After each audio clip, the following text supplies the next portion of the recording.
हाँ, so the D and F block elements में हम डिस्कस कर रहे थे, इसके पहले हमने डिस्कस किया है कि जब m+3 से m+2 एंड m+2 से m+, वो अगर ऑक्सीडेशन प्रोसेस हो रही है, डिफरेंट ऑक्सीडेशन स्टेट्स होते हैं, वो हमने ऑलरेडी डिस्कस कर लिया। उसके बाद हमने डिस्कस किया रिडक्शन प्रोसेस, मतलब m+2 to m, वो रिडक्शन हो रहा है ना, ऑक्सीडेशन नंबर कम हो रहा है, मतलब m+2 to m जो हो रहा है, ये पूरा हमने डिस्कस किया था। इसका भी रिवीजन हमने लास्ट कंसेप्ट डिस्कस करने से पहले किया था। क्यों? क्योंकि इसी का यूज हो रहा है। तो यहाँ हमने जनरली क्या डिस्कस, चलो अभी भी करना ही है तो डिस्कस कर लेते हैं, थोड़ा ऊपर ऊपर से याद कर लेते हैं, रिवाइज करते हैं। देखो हमने यहाँ पर क्या किया था, सबसे पहले तो दो मेथड हमने यूज किए थे, किससे, m+2 to m जाने के लिए। कैसे जा सकते हैं, m+2 to m, ओके, मतलब m+2 to m कैसे जाएंगे, दो इलेक्ट्रॉन गेन करके या दो इलेक्ट्रॉन लूज करके, गेन करके जाएंगे ना, लूज करेंगे तो प्लस में आ जाएंगे। ओके, तो m+2 तो ऑलरेडी है और दो निकाल देंगे तो m+4 हो जाएंगे। तो दो इलेक्ट्रॉन गेन करके हम m+2 to m में जा सकते हैं। गेन करने का मीनिंग क्या होता है, रिडक्शन। इलेक्ट्रॉन लूज होना मतलब ऑक्सीडेशन और इलेक्ट्रॉन गेन करना मतलब रिडक्शन।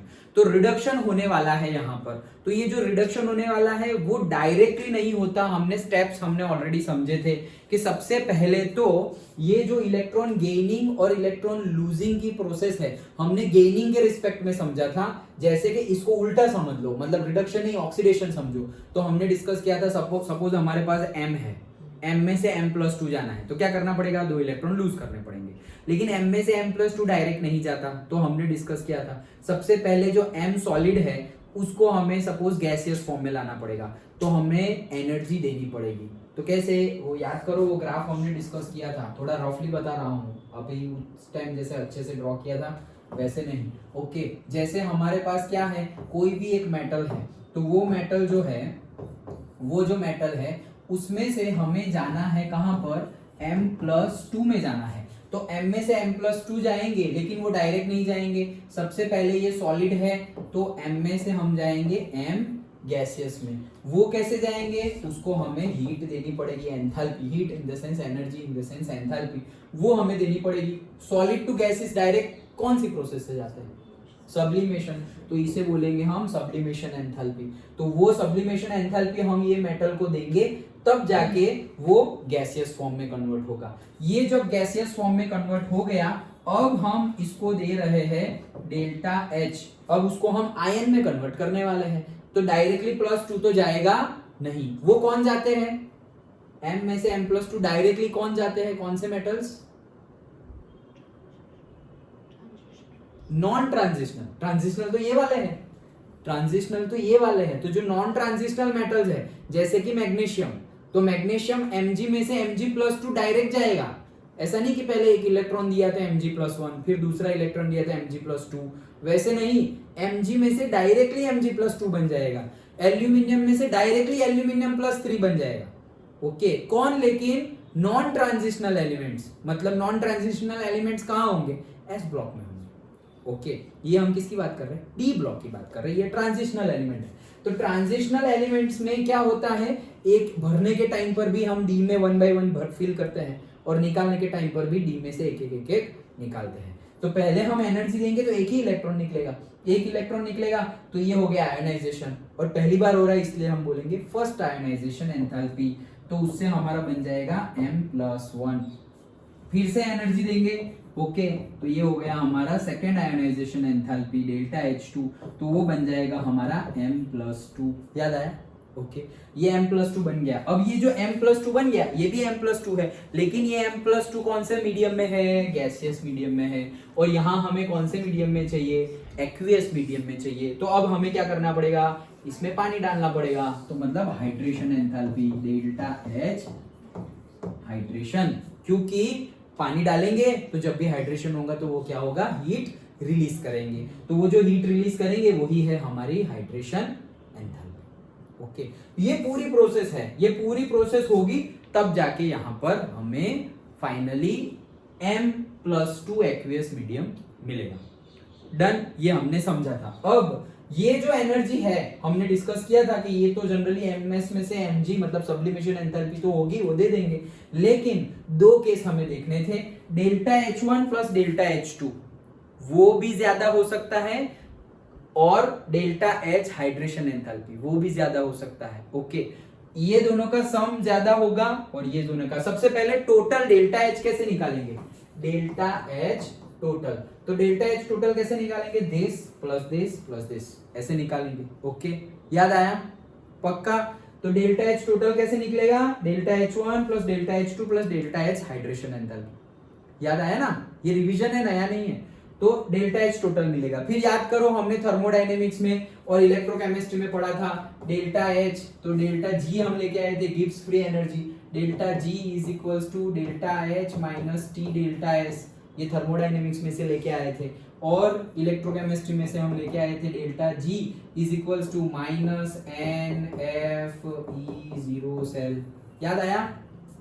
ओके, तो डेल्टा H अगर हमें यहां से मिला तो ये डेल्टा H पर से हमें डेल्टा G मिलेगा, और डेल्टा H मिल गया तो T हमें पता है, टेम्परेचर, एंट्रोपी डिफरेंस भी पता चल जाएगा, तो ये पूरा पता चल गया, तो डेल्टा G पता चल गया। और डेल्टा G की वैल्यू हम यहाँ पुट करेंगे तो n is the number of electron जो भी हम मूव कर रहे हैं वो यहाँ पर, जैसे इन दिस केस 2 है, तो फिर F की वैल्यू, भाई भूल गए, ये याद है, F की वैल्यू ये दिशा 96,500 बोल दो। ओके, 96,500 और एग्जैक्टली 96,487, 13 कम है। Okay, 96,487 done. ओके, तो ये क्या है, किसकी वैल्यू है, ये फैराडेज कांस्टेंट। यस, तो ये सारी वैल्यू हम पुट करेंगे। देखो डेल्टा G यहां से मिला हमें, ये प्रोसेस करके डेल्टा H मिला, वो डेल्टा H हमने यहां पुट किया तो डेल्टा G मिला, वो डेल्टा G हमने यूज किया तो हमें E0 सेल मिला। ये जो E0 सेल है वो क्या है, क्या किया तुमने, ऑक्सीडेशन किया ना, M में से M+2 ऑक्सीडेशन किया, तो ये जो E0 सेल मिलेगा उसमें तुमने क्या किया, M में से M+2 किया, तो तुम्हें यहाँ पर एक पोटेंशियल मिलेगा पर्टिकुलर वोल्ट से 2 वोल्ट। तो ये 2 वोल्ट क्या है, ये मेटल के लिए ऑक्सीडेशन पोटेंशियल। लेकिन हम तो रिडक्शन की बात कर रहे हैं, हमें M में से M+2 नहीं, M+2 में से M जाना है, तो हमने डिस्कस किया था इसका उल्टा कर दो, तो इसका उल्टा कर देंगे तो क्या होगा, E0 सेल M+2 में से M, तो ये +2 है तो वो क्या हो जाएगा, -2 वोल्ट, दैट्स इट, खत्म। याद आया? ओके, तो ऐसे हमने निकाला था -2 वोल्ट सभी मेटल्स के लिए, सभी के लिए निकाला, मतलब SC, TI, V, CR, Mn, Fe सबके लिए निकाल लिया, सबके लिए निकाल लिया, तो एक वैल्यू मिल गई हमें। अब यही E0 सेल रिडक्शन पोटेंशियल की वैल्यू दूसरे मेथड से भी ढूंढी थी, याद करो कौन सी मेथड थी वो, ऑब्जर्वेशन मेथड। और वो ऑब्जर्वेशन मेथड कैसी थी, इलेक्ट्रोकेमिस्ट्री का यूज किया था हमने, 2 इलेक्ट्रोड्स रख दिए थे और 2 इलेक्ट्रोड रख दिए और उसमें से एक इलेक्ट्रॉन कौन था, हाइड्रोजन, तो उसका तो क्या होगा, रिडक्शन पोटेंशियल, ऑक्सीडेशन पोटेंशियल या जो भी बोलो वो कितना होगा, 0 वोल्ट, क्योंकि उसको तो हम रेफरेंस के तौर पे लेते हैं। तो उसके साथ हमने ले लिया सपोज कॉपर, हाइड्रोजन के साथ हमने ले लिया कॉपर, और फिर ऊपर वोल्ट मीटर में जितने भी वोल्टेज हमें दिखेंगे वो वोल्टेज हमें दिखेंगे किसके, कॉपर के, क्योंकि हाइड्रोजन का तो कितना है, 0 है। तो यहां से भी हमें ऑक्सीडेशन पोटेंशियल मिलेगा और फिर उसका भी उल्टा कर देंगे, रिवर्स कर देंगे, मतलब साइन चेंज कर देंगे तो हमें रिडक्शन पोटेंशियल मिलेगा। मतलब हमें दो तरीके से रिडक्शन पोटेंशियल मिला, एक ये प्रोसेस करके और दूसरा इलेक्ट्रोड का यूज करके, पूरी की पूरी सर्किट बना के इलेक्ट्रोकेमिस्ट्री का यूज करके। दो प्रोसेस से हमें मिला क्या, रिडक्शन पोटेंशियल का वैल्यू। वो दोनों प्रोसेस से जो रिडक्शन पोटेंशियल का वैल्यू हमें मिला, वो वैल्यू का यूज करके हमने ग्राफ ड्रॉ किया था। ये सब चीजें इतना लंबा रिवीजन क्यों कर रहे हैं, क्योंकि अभी जो पढ़ रहे हैं उसमें भी यही सब यूजफुल है, इसलिए तो ये ग्राफ हमने यूज ड्रॉ किया था। ये जो ये वाली वैल्यू है, चरकट बोला था हमने, ओके, कैलकुलेटेड वैल्यूज, ओके, ये डायमंड बोल दो, तो वो डायमंड वाली कैलकुलेटेड वैल्यूज मतलब कौन सी, ये डेल्टा मतलब sublimation enthalpy, ionization enthalpy 1, 2, hydration enthalpy, वो सबका करके डेल्टा H टोटल मिला था। फिर वो डेल्टा H से डेल्टा G से फिर E0 सेल, और वो E0 सेल ऑक्सीडेशन, उसका उल्टा रिडक्शन पोटेंशियल का E0, वो सारी ये वैल्यू है। और फिर ऑब्जर्वेशन वैल्यू, ये ब्लू वाली ऑब्जर्व्ड वैल्यू, सभी ग्राफ हमने ड्रॉ किया था। और ग्राफ पर से हमें पता चल रहा है कि रिडक्शन पोटेंशियल की वैल्यू क्या होती जा रही है। अगर लेफ्ट टू राइट जाए पीरियोडिक टेबल में तो रिडक्शन पोटेंशियल की वैल्यू ये ग्राफ से अगर हम देखें तो क्या होती जा रही है, बढ़ती जा रही है या कम होती जा रही है? कम होती जा रही है पक्का। रिडक्शन पोटेंशियल की वैल्यू क्या होती जा रही है? बहुत क्वेश्चन आंसर किए थे हमने डिस्कस करते करते, more negative, less negative, increase होना, डिक्रीज होना, क्या लेस नेगेटिव होती जा रही है, ये बात सही है। लेस नेगेटिव होती जा रही है मतलब क्या हो रही है? इंक्रीज हो रही है। लेस नेगेटिव हो रही है मतलब क्या हो रही है? इंक्रीज हो रही है। क्यों? देखो ना, तो यहां पर देखो कितना है, -1.5। वो कॉपर कहां चला गया? 0 पे। तो कौन बढ़ा? -1.5 बढ़ा या 0 बढ़ा? 0 बढ़ा ना, ये तो माइनस में है। ओके, तो क्या हो रही है? वैल्यू इंक्रीज हो रही है। और उसमें हमने एक्सेप्शन भी डिस्कस किए थे, तो वो है हमारे Mn है, निकल है, जिंक है, वो सब एक्सेप्शन थे, वो सब डिटेल में हमने ऑलरेडी डिस्कस कर लिया है। ओके, तो यहां से हमें क्या पता चला? यहां से हमें ये पता चला कि रिडक्शन पोटेंशियल की वैल्यू पीरियोडिक टेबल में लेफ्ट टू राइट जाएंगे तो इंक्रीज होती है, और दूसरे वर्ड्स में लेस नेगेटिव होती जाती है। ये हम लेस नेगेटिव और मोर नेगेटिव जो बुक में वर्ड यूज किया है वो। ओके, तो इंक्रीज होना मतलब लेस नेगेटिव होना, डिक्रीज होना मतलब मोर नेगेटिव होना। ओके, ये हमने ऑलरेडी डिस्कस किया था। ये डिस्कस किया था m+2 to m के लिए, और फिर हमने दूसरा डिस्कस किया था m+3 to m+2 के लिए। ये एक पैरा के लिए हमने 1.5 आवर स्पेंड किया था, याद है? ओके, क्यों? क्योंकि हमने इतना ही डिस्कस नहीं किया था, पूरा ही डिस्कस किया था डिटेल्ड में कि कैसे m+3 to m+2 होगा, और कैसे कैसे मतलब कैसे पता चलेगा। तो फिर याद करो सब, स्टेबल कौन सा, अनस्टेबल कौन सा, उसके बेस पे हमने ये डिस्कस किया था, याद आ गया? ओके, तो ये हमने ऑलरेडी डिस्कस किया था। और अब आते हैं नई कंसेप्ट पर। ये हमने ऑलरेडी डिस्कस किया था, स्टार्ट कर दिया था हमने, आई थिंक एक पैरा हमने डिस्कस किया था। क्या है ये कंसेप्ट में क्या है, ध्यान से सुनो। Trends in the stability of the higher oxidation state. हमें पहले से ही हमने डिस्कस कर लिया है कि जो हमारे डी ब्लॉक एलिमेंट्स है, पहली सीरीज की बात कर रहे हैं हम, 4 सीरीज है डी में, उसमें पहली सीरीज जो है SC TI V CR, वो पूरी की पूरी, उसमें oxidation states, multiple oxidation state है। जैसे कि S ब्लॉक के एलिमेंट हो तो उनके तो फिक्स्ड ऑक्सीडेशन स्टेट है कि भाई सोडियम है तो उसका तो +1 ही होगा, +2 नहीं होगा, +3 नहीं होगा। मैग्नीशियम है तो +2 ही होगा, +1 नहीं होगा। एल्यूमिनियम है तो +3 होगा, लाइक दैट। लेकिन ये लोग मल्टीपल शो कर रहे हैं, याद है ना? पूरा का पूरा टेबल ड्रॉ किया था हमने, वो भी। सबसे ज्यादा किसकी थी वो बताओ? वेरी गुड, कितनी? 7। Correct, okay. उससे कम 6। किसकी? कौन था वो? पकड़ो उसको, याद करो, लिख दो ना। SC TI V CR मने CuZn। ओके, तो इसके लिए हमने डिस्कस किया था, मैक्सिमम थी कितनी? 7। फिर क्रोमियम के लिए थी 6, फिर इसके लिए थी 5, फिर इसके लिए थी 4, और इसके लिए 3, और सभी के सभी +2 देते थे, याद है? ये देता था? नहीं, ये एक्सेप्शन है, ये नहीं देता था। ये देता था +2 +2 +2 +2 +2 +2 +2 +2 +2। ओके, अब +2 है और 5 है तो बाकी सब भी देगा ही ना, +4 +3 +4 +3 +3 +6 +5 +4 +3 +3 +4 +5 +6 +7। Fe, हाँ बोलो। हाँ, Fe की एक एक्सेप्शन थी, कौन सी थी? जो अनस्टेबल थी, +6। यस, ये पूरा रट्टा मरवाया था। और Fe की दूसरी +3। ओके, और कोबाल्ट की +2 और दूसरी स्टेबल तो यही थी। ओके, देन निकल CuZn, Cu थी एक और +1, याद आया? ओके, तो ये पूरा का पूरा हमने याद रखा था। अब ये टॉपिक में हम क्या पढ़ रहे हैं? हाँ +4 था ना, यस, मतलब वो स्टेबल नहीं था, मैंने तो स्टेबल वाले लिखे हुए हैं। 4 थे, 4 उसमें डबल डबल स्टेबल थी। कौन कौन सी?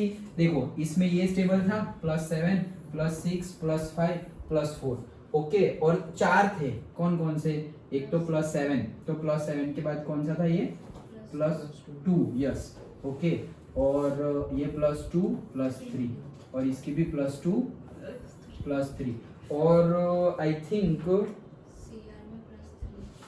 हाँ यस ये गया ना, हाँ यस ये CR में +3, ये 4 जो थे वो स्टेबल थे। और वैसे भी मैंने बताया था क्या कि ये जो +4 है वो सबका लिख लो, 4 पे चौकड़ी लगानी है, याद रखा था ना, ओके। तो ये +4 और ये +4, वैसे याद आया? पक्का? ओके, तो ये पूरा हमने याद रखा था। अब ये कंसेप्ट में हम क्या पढ़ रहे हैं कि मल्टीपल ऑक्सीडेशन स्टेट है, Mn इतने सारे कंपाउंड बनाएगा, किसी एक के साथ जुड़ता है तो Mn+2 है, कोई दूसरे के साथ जुड़ता है तो Mn+7 है, कोई तीसरे के साथ जुड़ता है तो Mn+6 है। तो इतने सारे कंपाउंड बनाएगा, या सारे के सारे स्टेबल है? नहीं, सारे के सारे स्टेबल नहीं है, कोई एक ही स्टेबल है या कोई 2 ही स्टेबल है, बाकी अनस्टेबल है। तो हमें यहाँ पर ये थियरी में, ये कंसेप्ट में वो समझना है कि इतने सारे कंपाउंड बना रहा है, उसमें से स्टेबल कौन सा और उसमें से अनस्टेबल कौन सा। डन, याद आ गया? एक पैरा तो ऑलरेडी हमने डिस्कस कर लिया है। तो हम यहाँ क्या डिस्कस करने वाले? डिफरेंट डिफरेंट कंपाउंड बनाएंगे, मतलब ये लोग हैलाइड्स बनाएंगे, ये लोग ऑक्साइड्स बनाएंगे, ये लोग सल्फाइड्स बनाएंगे। तो हैलाइड बनाएंगे तो हमने हैलाइड ऑलरेडी कंप्लीट कर लिया है, याद करो। ये सब लोग हैलाइड बनाते थे, लेकिन हैलाइड में 4 है, कौन कौन? Fluoride, chloride, bromide, iodide. तो उसमें से सबसे ज्यादा स्टेबल कौन था? याद करो, ये तो हो गया है। कौन? फ्लोराइड। फ्लोराइड सबसे ज्यादा स्टेबल थे। और क्यों? रीजन भी समझा था हमने कि क्यों सबसे ज्यादा फ्लोराइड स्टेबल है। अब तो ठंड लगने लगी। हाँ क्या? करेक्ट, फ्लोरीन की इलेक्ट्रोनेगेटिविटी सबसे ज्यादा है, दैट्स व्हाई। और दूसरा भी एक रीजन था, एक रीजन तो फ्लोरीन की इलेक्ट्रोनेगेटिविटी सबसे ज्यादा है, दैट इज द रीजन। और दूसरा, फ्लोरीन का एटॉमिक साइज सबसे छोटा है, हैलाइड्स में सबसे छोटा है, ओके। फ्लोरीन सबसे छोटा है ना, कौन जमीन खा रही है ना? Fluorine, chlorine, bromine, iodine. तो आइसक्रीम का कौन देखो बड़ा होता जा रहा है, तो ये सबसे छोटा है। फ्लोरीन का एटॉमिक साइज सबसे छोटा है, एट द सेम टाइम उसकी इलेक्ट्रोनेगेटिविटी सबसे ज्यादा है, दैट्स व्हाई वही सबसे ज्यादा स्टेबल कंपाउंड बनाता था। याद आया? ओके, तो फर्स्ट पैरा हमने ऑलरेडी डिस्कस किया था। फटाफट फर्स्ट पैरा डिस्कस करके फिर आराम से सेकंड पैरा डिस्कस करते हैं। तो ये याद होना चाहिए। हाँ, ये फिर ऐसा नहीं कि आगे का पढ़ रहे हैं तो पीछे का भूल गए। ओके, चलो, तो यहां हमने ये थियरी स्टार्ट की थी। देखो, table 4.5, this one shows the stable halides of the 3D series of the transition metals, ठीक है। The highest oxidation numbers are achieved in the TiX4, तो हाईएस्ट ऑक्सीडेशन स्टेट टिटेनियम का SCTI, तो Ti का तो +4 था ही, हमें पता ही है, ओके। तो हाईएस्ट उसके लिए ही मिल रहा है TiX4, याद आ गया ना? TiX4, तो TiX4 करेंगे तो क्या आएगा? देखो, TiX4, तो X का हैलाइड का कितना होता है? -1, तो -1 × 4 कितना हो जाएगा? -4। तो बैलेंस, इसके ऊपर तो 0 है, तो बैलेंस करने के लिए Ti का क्या हो जाएगा? +4, ओके। तो यही उसका हाईएस्ट है ना, Ti का हाईएस्ट क्या था? +4। फिर आगे क्या था? वेनेडियम +5, फिर आगे क्रोमियम +6, और फिर आगे मैंगनीज +7, वैसे ही था ना, 4 5 6 7, वो टेबल अभी हमने जो ड्रॉ किया था वो, ओके। तो +4 हाईएस्ट भी है उसकी ऑक्सीडेशन स्टेट और स्टेबल भी है, तो वही चीज बोल रहे हैं, highest oxidation number achieved. VF5 and CrF6, ये सब रिवीजन ही है, टाइम कंज्यूमिंग, बट क्या करें, अभी समझना है। तो क्या है VF5? तो ये भी हमने कैलकुलेट किया था, VF5 5, फ्लोरीन का -1, -1 इंटू 5 -5, -5 को बैलेंस करने के लिए +5, तो वेनेडियम की तो +5 ही थी स्टेबल, तो वही है वापस। देन क्रोमियम CrF6, तो CrF6 फ्लोरीन का -1 -6 +6, तो क्रोमियम का +6 ही होता है। लेकिन इसके जैसे ही आगे बढ़ते बढ़ते Mn का +7 नहीं आता था, याद करो, याद आया? Mn का +7 है स्टेबल, लेकिन वो वाला स्टेबल नहीं है। हाईएस्ट वाला स्टेबल कौन सा है? Mn का +4 वाला, याद आया? ये हमने ऑलरेडी डिस्कस किया था। चलो ये 3, ओके। आगे the +7 state for Mn is not represented in simple halides but MnO3F is known, तो +7 यहां पर हो सकता है, ओके। ये ऑक्सीफ्लोराइड है, कौन सा है? मैंगनीज ऑक्सीफ्लोराइड। इसका गिनो, MnO3F, फ्लोरीन का कितना? -1, ऑक्सीजन का -2, -2 इंटू 3 -6, टोटल कितना हो गया? -7, तो बैलेंस करने के लिए क्या हो गया? +7 आ गया, ओके। लेकिन ये फ्लोराइड नहीं है, हम हैलाइड की बात कर रहे हैं, तो ये सिंपल हैलाइड नहीं है, ऑक्सी हैलाइड है, बीच में ऑक्सीजन भी है, ओके। तो क्या क्या देखा हमने? TiX4 स्टेबल कंपाउंड की बात कर रहे हैं, trends in the stability of higher oxidation state. Higher oxidation state हो मतलब कहने का मीनिंग क्या है? TiX4, तो भाई TiX3 नहीं बन सकता? बन सकता है, क्यों नहीं बन सकता? TiX4 अभी हमने बनाया, तो TiX3 नहीं बन सकता? बन सकता है ना, तो क्या होगा? -3 और ये हो जाएगा +3, लेकिन बन तो सकता है, लेकिन वो क्या है? अनस्टेबल है। और हम किसकी बात कर रहे हैं? स्टेबल की बात कर रहे हैं। ये यहाँ है ना, ये रहा, देखो TiX4, देखो ये बनाया है, TiX3 देखो बनाया है, TiX2 भी बनाया है, डन। तो X3 भी बन सकता है, X2 भी बन सकता है, X4 भी बन सकता है, लेकिन स्टेबल कौन सा है? X4, understood. फिर वेनेडियम पे आओ, तो वेनेडियम में भी क्या है? फ्लोराइड ही सबसे ज्यादा स्टेबल है, तो वो फ्लोराइड भी कौन सा? जहां पर वेनेडियम +5 हो, वो तो VF5, ये रहा VF5। तो दैट डज नॉट मीन कि दूसरे हैलाइड्स के साथ वो रिएक्ट नहीं करता, अरे करता है, देखो VX4, VX3, VX2, मतलब तुम्हारा VF2 भी बनेगा, VCl2 भी बनेगा, VI2 भी बनेगा, VI3 भी बनेगा, ये सब कुछ बनेगा, लेकिन ये सब क्या होंगे? अनस्टेबल। ये सब में से स्टेबल कौन होगा? सिर्फ एक, VF5। तुम्हें क्वेश्चन क्या पूछेंगे? वेनेडियम का कौन सा कंपाउंड हाईएस्ट ऑक्सीडेशन स्टेट में स्टेबल है? और तुम्हारे पास 4-5 आंसर होंगे, MCQ का तो 4 आंसर होंगे, तो वो 4 में से एक चूज करना है, VF2, VF5, VF3, VCl5, ऐसे। तो क्या करोगे? VF5, not VCl5, done, okay. So TiX4, vanadium F5, फिर क्रोमियम का कितना है? 6, तो ये CrF6, ये स्टेबल है। फिर आगे हमने पढ़ा मैंगनीज का +7 वाला है स्टेबल, लेकिन वो ऑक्सीफ्लोराइड है, तो वो कौन सा है? MnO3F, ये अभी हमने लिखा वो, तो यहां पर आता है वो +7, याद आया? ओके, तो वो यहां पर लिख लिया है। And beyond Mn no metal has trihalide except, अभी Mn के आगे जाएंगे तो किसी में भी ट्राइहैलाइड मतलब ऐसे X3, जैसे यहाँ पर TiX3 है, वैसे no metal has trihalide except FeX3 and COF3, तो Fe में X3 बनता है, Fe में X3 बनता है, तो Fe की ऑक्सीडेशन स्टेट क्या होगी? FeX3 बनता है, तो Fe की ऑक्सीडेशन स्टेट क्या होगी? +3, हाँ, तो बोलो फटाफट, x का -1, तो -1 -3, उसको बैलेंस करने के लिए +3, COF3 बनता है, तो उसमें CO की ऑक्सीडेशन स्टेट क्या होगी? हाँ जल्दी, क्या होगी? +3 होगी, अगेन फ्लोरीन है, -3, तो +3, CO की भी +3, ओके।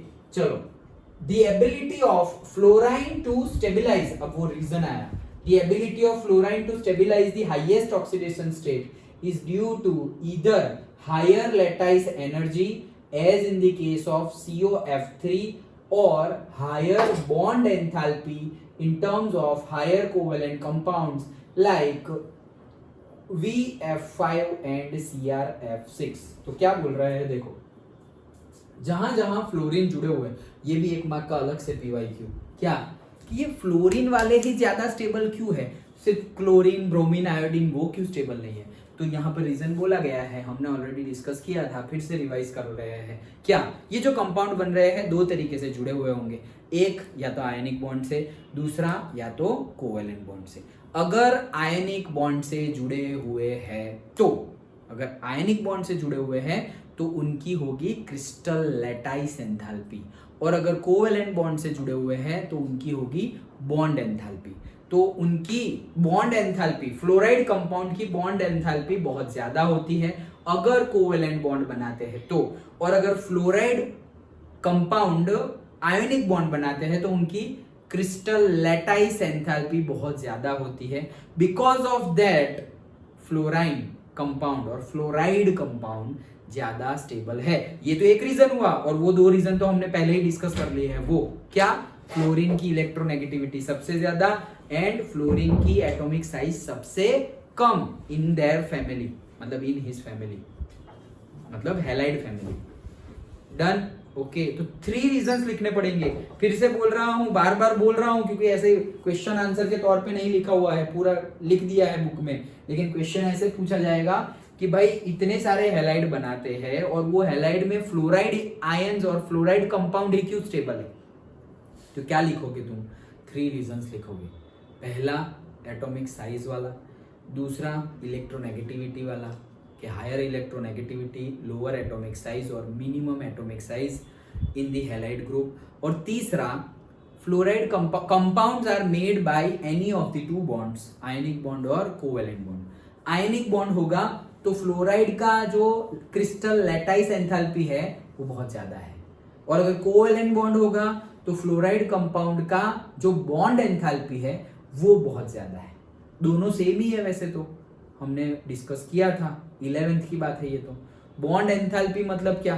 बॉन्ड एंथैल्पी मतलब जो कोवेलेंट बॉन्ड से जुड़े हुए हैं वो बॉन्ड को तोड़ने के लिए जो एंथैल्पी देनी पड़ेगी हमें, मतलब जो एनर्जी देनी पड़ेगी, उसी को बोलते हैं कोवेलेंट बॉन्ड एंथैल्पी।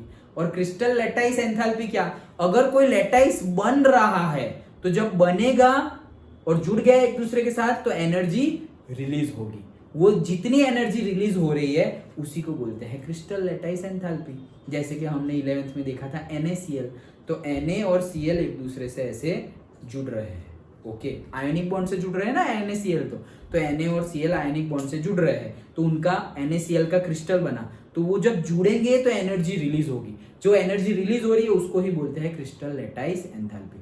अब उनको वापस तोड़ना है तो उनको अलग करना है, अभी जुड़ गए Na और Cl जुड़ गए, अभी वापस उनको दूर करना हो तो क्या करना पड़ेगा? जितनी एनर्जी निकली उतनी एनर्जी फिर से डालनी पड़ेगी। आई थिंक 780 किलो जूल पर केजी ऐसे एनर्जी थी कुछ NaCl की, ओके, तो वो 780 किलो जूल पर केजी एनर्जी फिर से देंगे, तब वापस Na और Cl अलग अलग हो जाएंगे। तो वही चीज यहां पर तुम्हें बतानी है। चलो आगे बढ़ते हैं।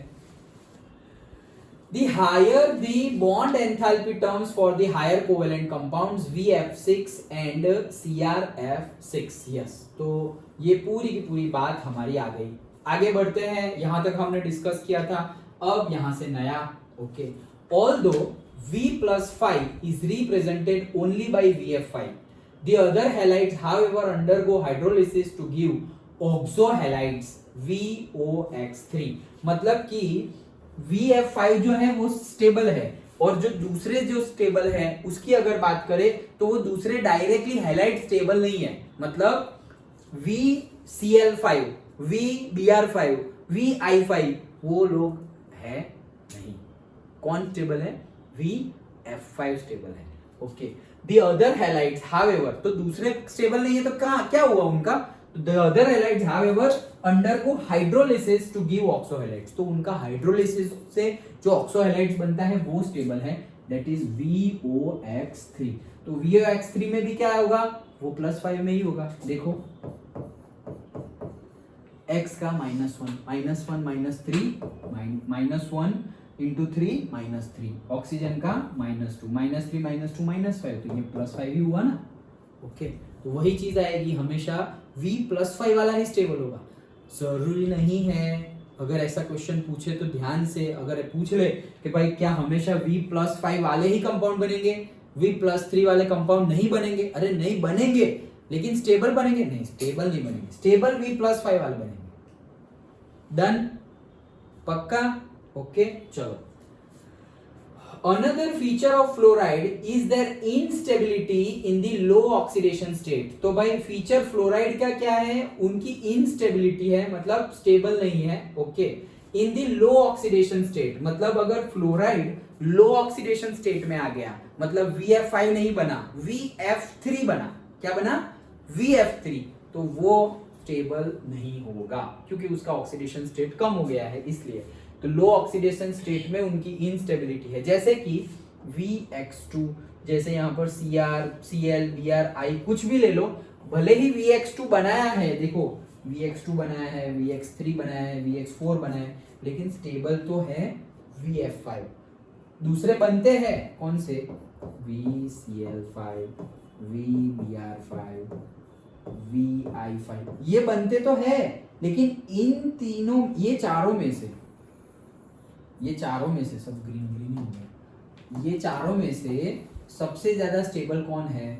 VF5। और ये तीन बनते हैं, लेकिन वो क्या है? अनस्टेबल। डन। ये थियरी में से स्टेबल कंपाउंड्स बताओ, ऐसा एक क्वेश्चन होगा कि भाई वेनेडियम के स्टेबल कंपाउंड्स लिखो, उनकी ऑक्सीडेशन स्टेट लिखो। ऐसे ही छोटे छोटे क्वेश्चंस पूछेंगे, उसके लिए हमें कंपाउंड के नाम याद होने चाहिए। याद है? चलो याद कर लेते हैं। सबसे पहले हमने स्टार्ट किया था टिटेनियम से। डन। तो टिटेनियम के लिए कौन सा कंपाउंड लिया था हमने? TiX4। याद आया? सबसे पहले तो उनके हाईएस्ट ऑक्सीडेशन स्टेट याद होने चाहिए तुम्हें। Ti का +4, Ti के बाद क्या था? SCTiV, वेनेडियम, तो वेनेडियम का +5, क्रोमियम का +6, मैंगनीज का +7। अच्छा, मैंगनीज तक जाते हैं। पहले आता है Ti हमारा, तो Ti के लिए +4 है, तो TiX4 था। स्टेबल कंपाउंड कौन सा है? Ti। एक पेज, मतलब वही पेज पे, यही पेज पे साइड में लिख लो लाइन में, पहला कंपाउंड TiX4। अच्छा ठीक है, ये जो लिखा हुआ है उसी की बात कर रहा हूं मैं, ये जो हम पढ़े हैं उसी को साइड में लिख लो, ऐसे याद रह जाए इसलिए।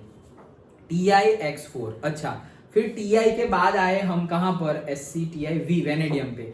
तो वेनेडियम का stable compound VF5, fluoride VF5। Okay, तो वो हमने लिख दिया। देन वेनेडियम के बाद आए हम क्रोमियम पे, तो वो आता है CrF6, वो भी फ्लोराइड। पहले में टिटेनियम के लिए X था, मतलब कुछ भी हो सकता है, X की जगह कोई भी हो सकता है, लेकिन वेनेडियम के लिए फ्लोराइड ही है, क्रोमियम के लिए भी फ्लोराइड ही है, मैंगनीज के लिए भी फ्लोराइड ही है, लेकिन प्योर फ्लोराइड नहीं है। वो कौन सा है? ऑक्सीफ्लोराइड। ओके, तो पहला कंपाउंड कौन सा हो गया? TiX4। दूसरा कंपाउंड कौन सा हो गया? VF5। तीसरा कंपाउंड कौन सा हो गया? CrF6। चौथा कंपाउंड कौन सा हो गया? मैंगनीज का, लेकिन वो +7 तो नहीं है, वो तो ऑक्सी है, तो MnO3F, वहां पे हो जाएगा वो +7। ये चार तो याद रह गए ना याद? इसमें कौन से स्टेबल है ऐसा पूछा जाएंगे। वेनेडियम का कौन सा कंपाउंड स्टेबल है? तो फट से ऐसे VF5, क्रोमियम का CrF6, मैंगनीज का MnO3F। हाईएस्ट ऑक्सीडेशन स्टेट की बात कर रहे हैं। अच्छा, टिटेनियम का तो TiX4, मतलब वहां पे X की जगह फ्लोरीन, क्लोरीन, ब्रोमीन, आयोडीन कुछ भी हो सकता है। याद रह गए? वही चीज समझाना चाह रहे हैं, रट्टा ही मारना पड़ेगा। ओके, ये सब तुम समझ सकते हो, लेकिन कंपाउंड का नाम तो रट्टा ही मारना पड़ेगा। अच्छा चलो, तो Mn तक हो गया।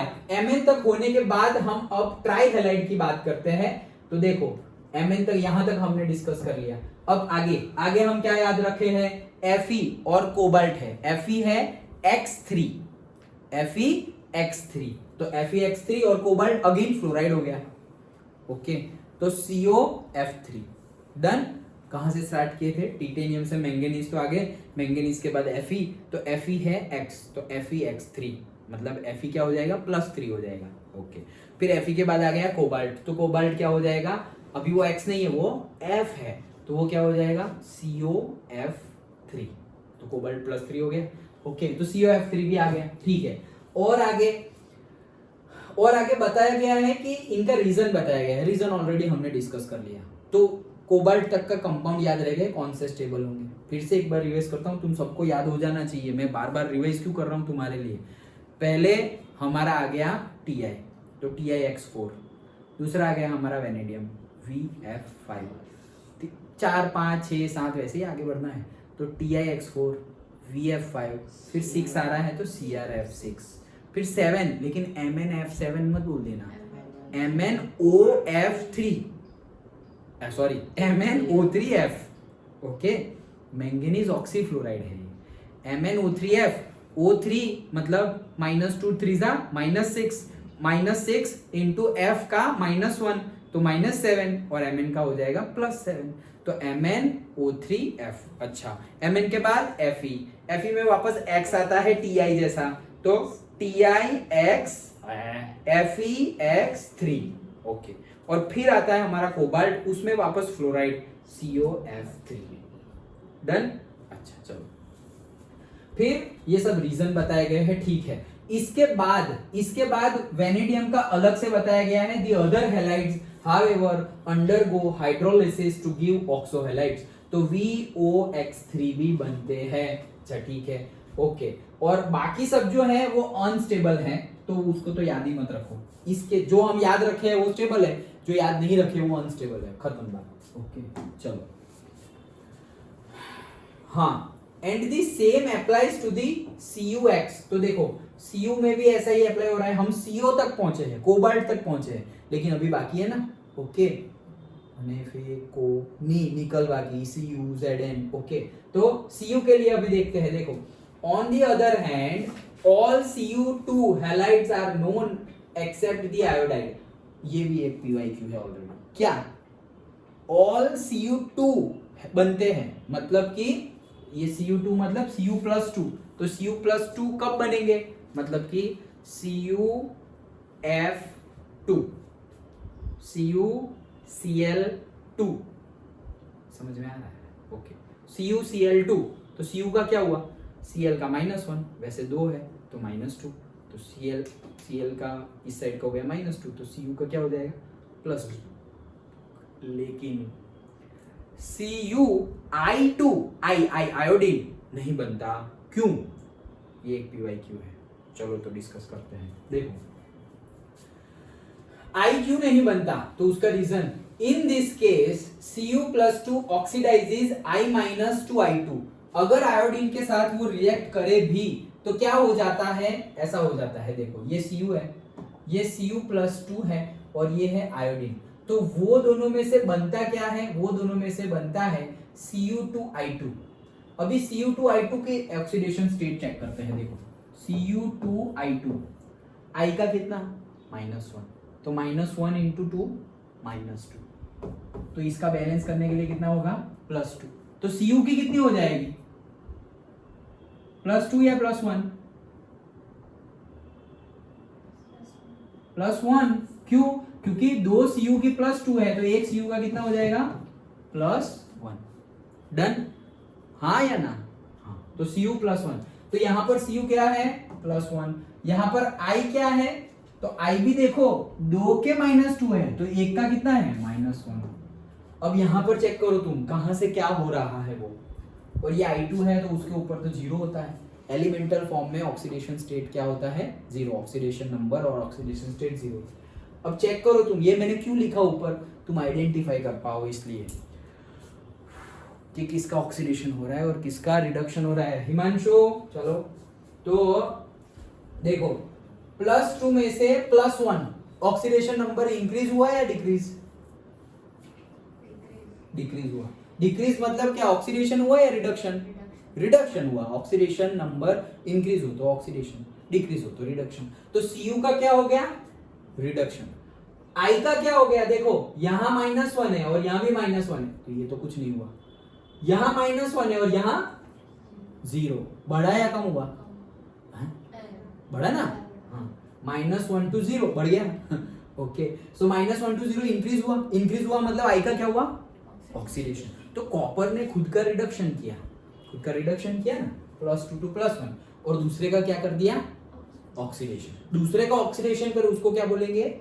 ऑक्सीडाइजिंग एजेंट है वो, दूसरे का ऑक्सीडेशन कर रहा है। तो ऑक्सीडाइजिंग एजेंट कौन है? कॉपर। ओके, वो दूसरे का ऑक्सीडेशन कर रहा है, मतलब आयोडीन का ऑक्सीडेशन उसने कर दिया। लेकिन यही बात अगर यहां पर अगर फ्लोरीन होता, अगर यहां पर अगर क्लोरीन होता, तो वो ऑक्सीडाइज नहीं करता है। दैट इज द रीजन कि ये आयोडाइड वाला कंपाउंड नहीं बनता है मतलब अनस्टेबल है। अंडरस्टूड? ओके, वो उसका क्या कर देता है? ऑक्सीडेशन कर देता है। ऑक्सीडेशन कर दिया तो I2 तो अलग हो गया, ये I2 क्या हो गया? अलग हो गया। तो देखो, however many copper compounds are unstable in the aqueous solution and undergo disproportionation। तो ये वापस दूसरा टॉपिक है, लेकिन ये समझ में आ गया? ये अभी आते हैं वापस, ये समझ में आ गया? क्या पूछेंगे तुम्हें ये पूछेंगे कि भाई आयोडीन के साथ कॉपर कंपाउंड तो बनाता है, सॉरी हेलोजन के साथ कॉपर कंपाउंड तो बनाता है, लेकिन फ्लोरीन, क्लोरीन और ब्रोमीन के साथ बनाता है, आयोडीन के साथ नहीं बनाता, क्यों और जस्टिफाई। तो तुम्हें सिर्फ ये इक्वेशन ही लिख देना है, पूरा का पूरा ये पूरा इक्वेशन लिखना है, और फिर अभी जो हमने डिस्कस किया वो लिख देना है कि in this reaction copper oxidize the iodine and reduction itself. Okay, मतलब कॉपर खुद का रिडक्शन कर रहा है और आयोडीन का और हेलोजन का क्या कर रहा है? ऑक्सीडेशन कर रहा है।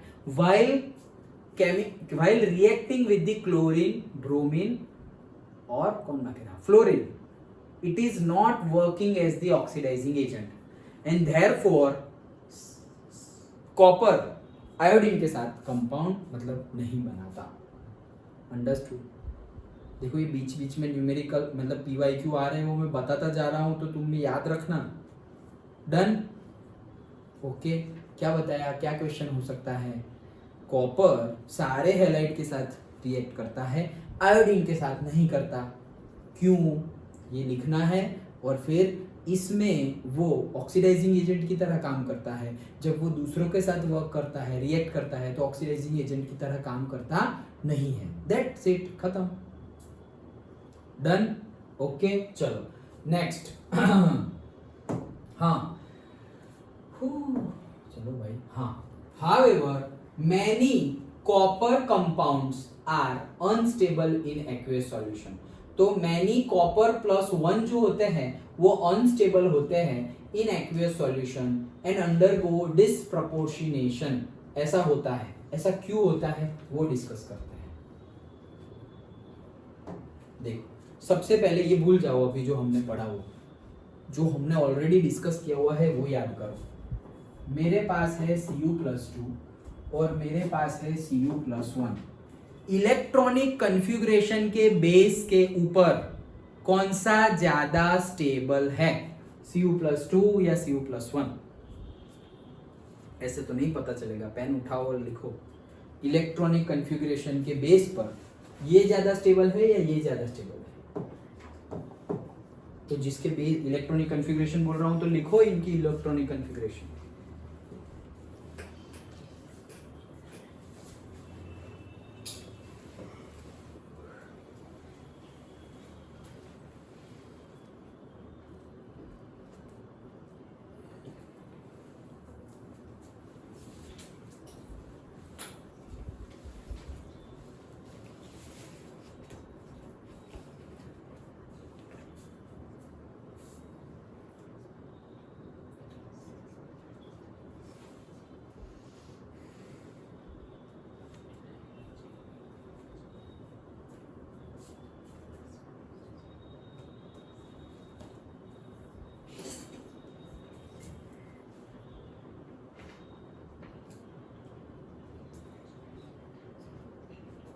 चलो जल्दी।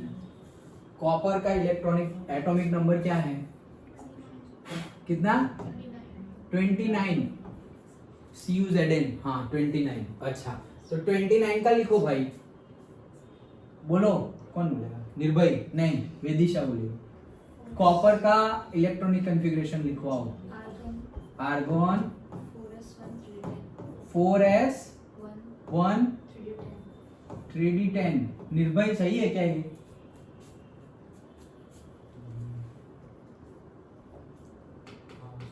सही है। 4s2 नहीं आएगा क्यों? 29 है तो मतलब 4s2 होगा तो फिर Zn बन जाएगा। नहीं तो ये 3d9 हो जाएगा ना। लेकिन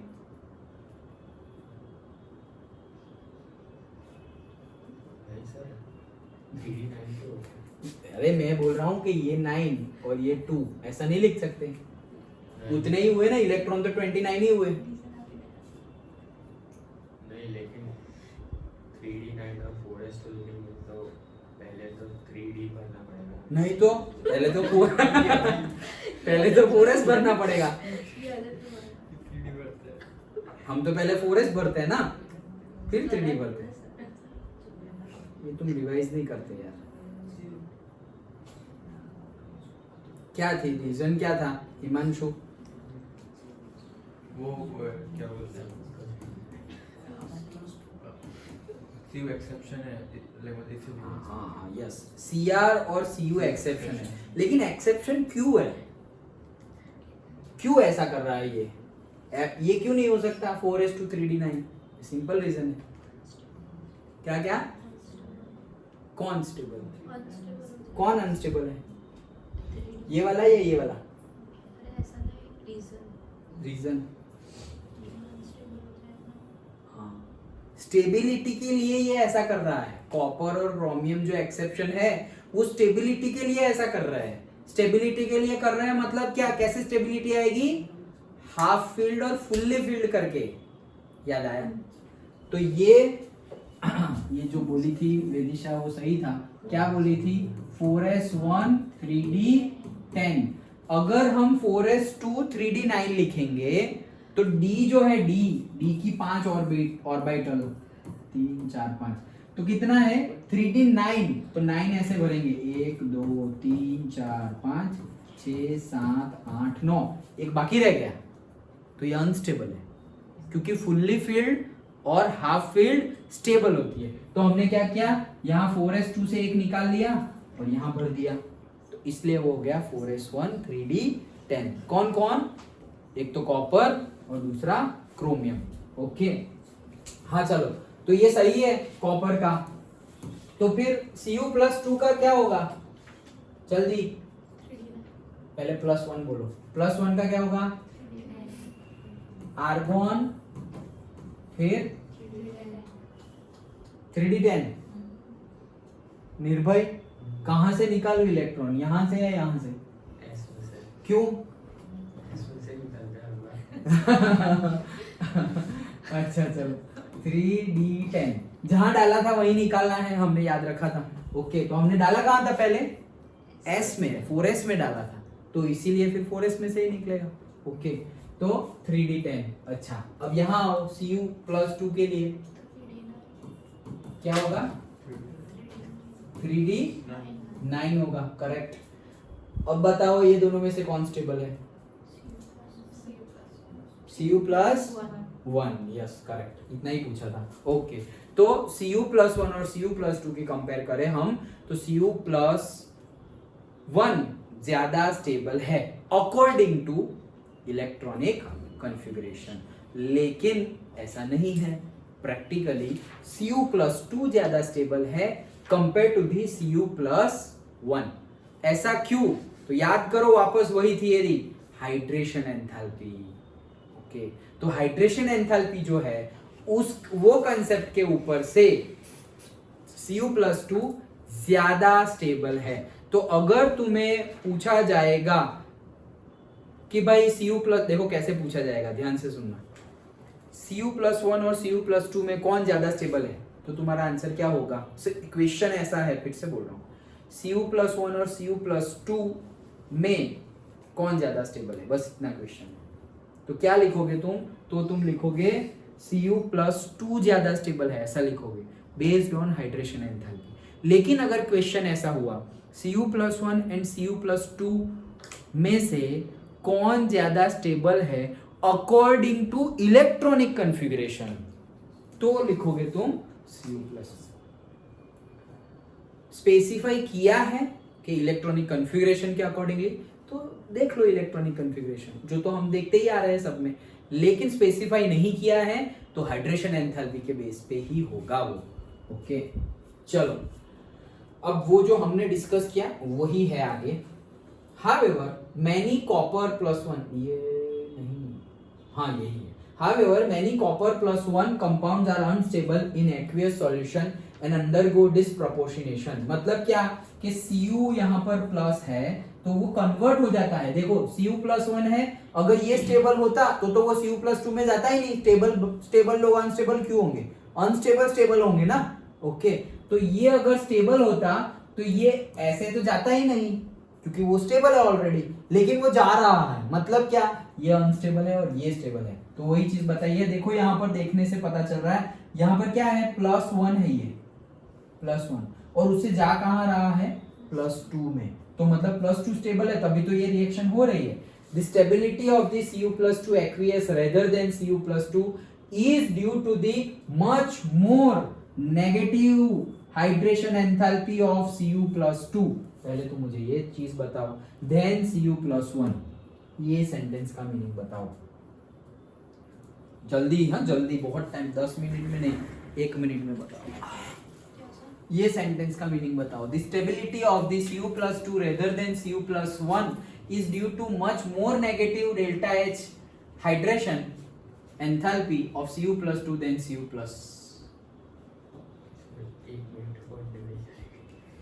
पढ़ तो लिया.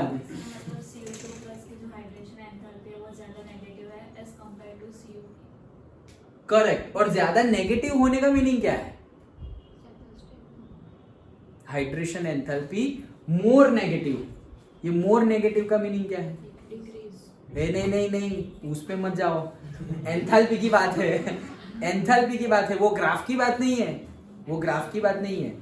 ये एंथैल्पी की बात है, मतलब एक्सोथर्मिक एंड एंडोथर्मिक की बात है. यस. तो कौन से एंथैल्पी हम नेगेटिव लेते हैं, एंडोथर्मिक एंथैल्पी या exothermic enthalpy? Exothermic enthalpy. Very good. तो जब एनर्जी रिलीज हो रही हो सिस्टम में से बाहर निकल रही हो, वो हम नेगेटिव लेते हैं, और रिलीज हो रही है मतलब एक्सोथर्मिक. तो यहाँ पे वही बोल रहे हैं कि रिलीज हो रही है मतलब डेल्टा एच नेगेटिव. नेगेटिव मतलब रिलीज हो रही है. हाइड्रेशन में रिलीज ही होती है, हमें पता ही है. तो ये रिलीज हो रही है, हमें पता है. और मोर नेगेटिव मतलब नेगेटिव तो है, वो तो बता रही है कि एक्सोथर्मिक प्रोसेस है, नेगेटिव का मीनिंग. लेकिन मोर का मीनिंग यहाँ जो वैल्यू होगी वो बड़ी है, मतलब से 1000, ऐसे 1000 kJ/kg ऐसे. तो ये ज्यादा वैल्यू है ऐसा बोल रहे हैं. कहने का मीनिंग क्या है? कहने का मीनिंग ये है कि अगर Cu+1 की डेल्टा एच हाइड्रेशन अगर 100 है तो Cu+2 की डेल्टा एच हाइड्रेशन 200 है, ऐसे kJ/kg. तो किसकी ज्यादा हुई? Cu+2 की. देखो ना 200 है ना, ये 100 है, तो ये Cu+2 की. लेकिन ये तो हाइड्रेशन एंथैल्पी है, मतलब वो तो सिस्टम में से बाहर निकल रही है, और बाहर निकल रही है मतलब एक्सोथर्मिक मतलब नेगेटिव. तो ये वैल्यू ज्यादा है. अब याद करो, Cu+2 में से ज्यादा एनर्जी, किस में से ज्यादा एनर्जी निकल गई? इसमें से ही निकली ना. 200 माइनस तो निकल गई उसके लिए है, और 200 मैग्नीट्यूड है, तो 200 निकल गई इसमें से और 100 निकल गई इसमें से. याद करो, बुखार वाला बच्चा और जुकाम वाला बच्चा, तो कौन ज्यादा स्टेबल होगा? बुखार वाला. क्यों? ज्यादा एनर्जी उसमें से निकल गई. तो इसमें से ज्यादा एनर्जी किस में से निकल गई? Cu+2 में से. तो Cu+2 ज्यादा स्टेबल होगा. समझ में आ गया? डन. चलो आगे. हाँ, सो वही चीज यहाँ लिखी हुई है, which more than compensates for the second ionization enthalpy of Cu. मतलब जो आयोनाइजेशन एंथैल्पी, वो जो ग्राफ हमने ड्रॉ किया था, ये वाला, ये वाला ग्राफ। तो डेल्टा H1 डेल्टा H2 ये सब डेल्टा H टोटल कैसे मिलेगा, this plus this plus this. अब यही इतना ज्यादा नेगेटिव हो गया तो ये दोनों की वैल्यू क्या हो जाएगी, कम हो जाएगी। वही चीज वो बता रहे हैं, मतलब कि इन दोनों की कंपेयर में हाइड्रेशन एंथैल्पी बढ़ जाएगी, और अगर हाइड्रेशन एंथैल्पी बढ़ गई तो ज्यादा एनर्जी निकल जाएगी। याद आया ना, ये सब ये ऑलरेडी डिस्कस किया था। इन दोनों का सम, 3 केस हमने डिस्कस किए थे, याद हो तो, delta H1 plus delta H2 greater than है डेल्टा H हाइड्रेशन के, और delta H1 plus delta H2 less than है डेल्टा H हाइड्रेशन के। तो हमने ये डिस्कस किया था कि अगर हाइड्रेशन एंथैल्पी कौन सा स्टेबल होगा, ये हमने डिस्कस किया था। तो हाइड्रेशन एंथैल्पी ज्यादा होगी, मतलब ये सेकंड वाला केस अगर ज्यादा होगा, कौन सा, पहले तुम तो बताओ फिर मैं एक्सप्लेनेशन दूं ना, कौन सा स्टेबल होगा ज्यादा, फर्स्ट वाला या सेकंड वाला?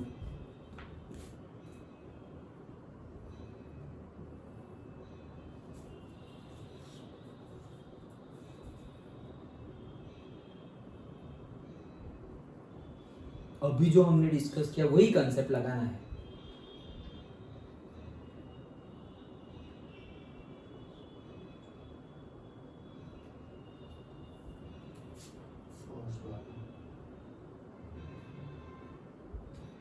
क्या लग रहा है? वही कंसेप्ट लगाना है, फिर से लगाता है। देखो पहले तो समझो किस में हम एनर्जी दे रहे हैं और किस में हमें एनर्जी मिल रही है सिस्टम में से। तो डेल्टा H1 ये वाला, इसमें हम सिस्टम को एनर्जी दे रहे हैं या सिस्टम में से एनर्जी ले रहे हैं? क्या कर रहे हैं? ले रहे हैं? नहीं ले रहे हैं। ये गैस है, उसमें एनर्जी हम देंगे तब जाके वो +1 बनेगा। यहाँ भी हम दे रहे हैं, यहाँ भी दे रहे हैं, यहाँ भी दे रहे हैं, यहाँ पर ले रहे हैं, मतलब वो एक्सोथर्मिक है, मतलब बाहर निकली सिस्टम में से, सिस्टम में से बाहर निकली तो हमने ले ली। अंडरस्टूड? ओके। तो यहाँ भी हम एनर्जी दे रहे हैं तब जाके वो सॉलिड में से गैस में कन्वर्ट होगा। यहाँ भी हम, जैसे कि हमारे पास सॉलिड आइस है, उसको हम हीट एनर्जी देंगे तब वो लिक्विड में कन्वर्ट होगा। लिक्विड पानी है, उसको हम हीट एनर्जी देंगे तब जाके वो स्टीम बनेगी। समझ में आया? ओके। तो यहाँ हीट दे रहे हैं, यहाँ पर भी हीट दे रहे हैं इलेक्ट्रॉन रिमूव करने के लिए, यहाँ पर भी फिर से हीट दे रहे हैं इलेक्ट्रॉन रिमूव करने के लिए। ओके। तो ये दोनों एनर्जी दे रहे हैं और ये एनर्जी हमें मिल रही है। डन? उसके बेस पे अब तो बताओ, अब तो मैंने बोल दिया सब। अगर ये दोनों ज्यादा है तो सिस्टम में अंदर जाने वाली एनर्जी ज्यादा है, और अगर ये दोनों कम है इसके रिस्पेक्ट में तो सिस्टम में से बाहर निकलने वाली एनर्जी ज्यादा है। तुम्हें पता है सिस्टम में से जहां ज्यादा एनर्जी निकल जाएगी वो ज्यादा स्टेबल होगा या वो कम स्टेबल होगा? ज्यादा स्टेबल होगा। अभी तो बोला बुखार वाला बच्चा, ज्यादा एनर्जी निकल जाएगी, हाँ या ना? तो डोंट गेट कंफ्यूज। देखो क्या बोला है, डेल्टा H हाइड्रेशन कहाँ ज्यादा है? सेकंड में, मतलब वहीं पे माइनस है ना, हाइड्रेशन में एनर्जी रिलीज हो रही है, तो ये क्या है? माइनस। तो ये माइनस है और ये लोग प्लस है, मतलब इसकी ज्यादा है, इसकी ज्यादा है, मतलब ज्यादा एनर्जी निकल जा रही है, ज्यादा एनर्जी निकल जा रही है, मतलब ये स्टेबल है। और यहाँ पर ज्यादा एनर्जी हम दे रहे हैं, यहाँ पर भी निकल रही है, यहाँ पर भी निकल रही है, लेकिन हमारी देने वाली ज्यादा है। मतलब ऐसा समझो ये 50 है, ये 60 है और निकल रही है 20, ऐसा। यहाँ पर भी निकल ही रही है, ये भी -20 है और यहाँ पर भी माइनस है, लेकिन कुछ ज्यादा है, -100 ऐसे। ओके। दोनों केस में निकल ही रही है, लेकिन यहाँ पर जो हम दे रहे हैं उसकी कंपेयर में जो निकल रही है वो कम है। तो अगर बैलेंस देखा जाए, टोटल कर दे, ये भी फुल हो गया क्या? नहीं, बैटरी हाँ। तो अगर बैलेंसिंग किया जाए तो हमें पता चलेगा कि अंदर जाने वाली एनर्जी ज्यादा है, ओके, और बाहर निकलने वाली एनर्जी कम है। तो जिसके अंदर से कम एनर्जी रिलीज होगी वो तो अनस्टेबल ही होगा, और जिसके अंदर से ज्यादा एनर्जी रिलीज होगी वो ज्यादा स्टेबल होगा। डन? ओके। वही कंसेप्ट लगाना है। देखो एक ही कंसेप्ट को घुमा फिरा के बार बार पूछ रहे हैं अलग अलग वे में। ओके। तो यही चीज अभी सेंटेंस में लिखी हुई थी, फिर से सेंटेंस पढ़ता हूं। कहां गया सेंटेंस? ये रहा। The stability of the Cu+2 rather than Cu+ is due to the much more negative delta H hydration Cu plus 2 then Cu plus which more than compensate, वो ज्यादा है, किसको कंपेंसेट करना है, डेल्टा H1 डेल्टा H2 को, for the second ionization enthalpy Cu, मतलब जो Cu के लिए डेल्टा H2 है और डेल्टा H1 है, दोनों ले लो, इन्होंने तो 2 की ही बात की है, दोनों ले लो, delta H1 plus delta H2 का जो सम होगा वो डेल्टा H हाइड्रेशन की वैल्यू से कम होगा या ज्यादा होगा, Cu प्लस 2 के लिए कहां गया, हाँ, more than compensate for second ionization enthalpy. अब मेरा अलग से क्वेश्चन, ये तो हमने समझ लिया, Cu प्लस 2 के लिए वही पूछ रहा हूं जस्ट टू चेक कि तुम सही अभी समझे या अभी भी कंफ्यूज हो। मैं क्या पूछ रहा हूं, मैंने तुम्हें आंसर तो बोल दिया, Cu प्लस 2 ज्यादा स्टेबल है कंपेयर टू Cu प्लस 1, और अगर इलेक्ट्रॉनिक कॉन्फ़िगरेशन से देखा जाए तो Cu प्लस 1 ज्यादा स्टेबल है 2 से, ये तो आंसर हो गया। अब उसका रीजन तो इलेक्ट्रॉनिक कॉन्फ़िगरेशन से तो देख के ही पता चल रहा है कि भाई Cu प्लस 1 में ज्यादा नंबर ऑफ इलेक्ट्रॉन्स और कम नंबर ऑफ इलेक्ट्रॉन्स, वो तो तुम बता दोगे, half field fully field, okay. लेकिन हाइड्रेशन एंथैल्पी के बेस पर अगर हम देखें तो Cu प्लस 2 ज्यादा स्टेबल है, Cu प्लस 2 ज्यादा स्टेबल है compare to the Cu plus 1। अब Cu प्लस 2 ज्यादा, फिर से बोल रहा हूं, Cu प्लस 2 ज्यादा स्टेबल है, डन, ज्यादा स्टेबल। अब मैं पूछ रहा हूं Cu प्लस 2 के लिए डेल्टा, अभी जो लिखा था यहां पे वही पूछ रहा हूं, delta H1 plus delta H2 greater than hydration enthalpy होगा या लेस देन हाइड्रेशन एंथैल्पी होगा। Cu प्लस 2 के लिए delta H1 plus delta H2 greater than hydration enthalpy होगा या लेस देन हाइड्रेशन एंथैल्पी होगा। क्वेश्चन सुन लिया, Cu प्लस 2 स्टेबल है, वो तो समझ गए, आंसर क्या है तुम्हारा, स्टेबल कौन है, Cu प्लस 2, तो Cu प्लस 2 स्टेबल है। अब मैं बोल रहा हूं Cu प्लस 2 के लिए delta H1 plus delta H2 greater than hydration enthalpy होगा या less than hydration enthalpy, less than, पक्का, श्योर, क्यों, रीजन दो।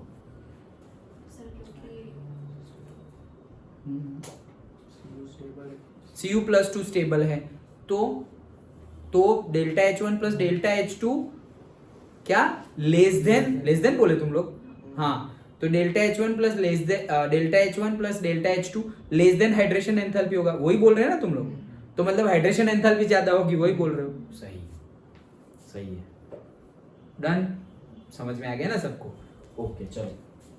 हाँ, अब ये हम Cu तक बात की, फिर से एक बार क्विक रिवीजन, सबसे पहले TiX4, उसके बाद वेनेडियम VF5, उसके बाद CrF6, उसके बाद MnO3F, उसके बाद क्या था, उसके बाद Fe, ओके, तो Fe के लिए FeX3, उसके बाद कोबाल्ट COF3, डन, यहां तक का डिस्कस कर लिया। उसके बाद कॉपर, तो कॉपर के लिए +1 +2 इलेक्ट्रॉनिक कॉन्फ़िगरेशन के अकॉर्डिंगली स्पेसिफिकली ऐसा बोला गया हो तो +1, और अगर नहीं बोला गया हो तो +2। ये +2 किसके बेस पे, हाइड्रेशन एंथैल्पी के बेस पर, that's it, done. The ability of the oxygen to stabilize the highest oxidation state demonstrate in the oxides। अब ये हैलाइड्स की बात खत्म, अब हम किसकी बात करने वाले हैं, ऑक्साइड्स की। अच्छा चलो, the ability of the oxygen to stabilize the highest oxidation state is demonstrated in the oxides, ठीक है। The highest oxidation number in the oxides coincides with the group number and is attained in the Sc2O3 to Mn2O7। क्या बोला ये समझते हैं, इसको समझना पड़ेगा। क्या बोल रहे हैं कि जो ग्रुप नंबर है वो ग्रुप नंबर मैच कर रहा है हाईएस्ट ऑक्सीडेशन स्टेट से, मतलब कि याद करो ग्रुप नंबर, फिर से लिखना पड़ेगा, हाँ ये हमने लिखा हुआ है। स्कैंडियम जो है वो कौन से ग्रुप का एलिमेंट है, एनी आइडिया? पीरियोडिक टेबल में स्कैंडियम कौन से ग्रुप का एलिमेंट है? याद करो, याद क्या करो, लॉजिक लगाओ। कौन से ग्रुप की बात कर रहा हूं, ग्रुप। टोटल पीरियोडिक टेबल में कितने ग्रुप है?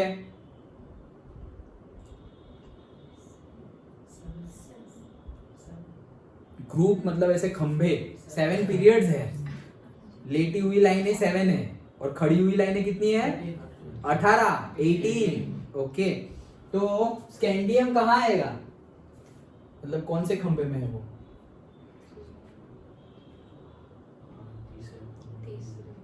तीसरे में ही है। पहला तो एस ब्लॉक है, पी ब्लॉक तो बाद में स्टार्ट होता है, डी ही यहां से स्टार्ट होगा ना। ओके, तो ये कौन सा है, थर्ड, फिर फोर्थ, फिफ्थ, सिक्स्थ, 7, 8, 9, 10, 11 और 12 के बाद आता है 13, और वो 13 कौन है, पी ब्लॉक।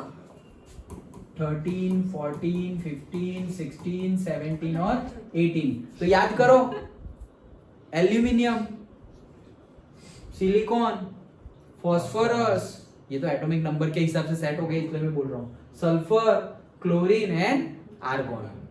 तो वो पी ब्लॉक के ही एलिमेंट है ना सारे के सारे, याद आया। ओके, अब यहां पर क्या बोल रहे हैं, स्कैंडियम से लेकर के मैंगनीज तक, सुनो ध्यान से, वो सेंटेंस लिख दिया है, समझना हमें पड़ेगा। स्कैंडियम से लेकर के मैंगनीज तक इनके जो स्टेबल ऑक्साइड्स, हम फ्लोराइड खत्म, हैलाइड खत्म, ऑक्साइड की बात कर रहे हैं, जो स्टेबल कंपाउंड्स है वो मैच कर रहे हैं ग्रुप नंबर के साथ। किसके साथ, ग्रुप नंबर के साथ। ग्रुप नंबर के साथ मैच करना मतलब क्या, स्कैंडियम की हाईएस्ट ऑक्सीडेशन स्टेट +3, तो भाई उसका ग्रुप 3। टिटेनियम का +4, उसका ग्रुप 4। वेनेडियम का +5, उसका ग्रुप 5। क्रोमियम का +6, उसका ग्रुप 6। मैंगनीज का +7, उसका ग्रुप 7। ये कहना चाह रहे हैं, फिर से पढ़ता हूं अब।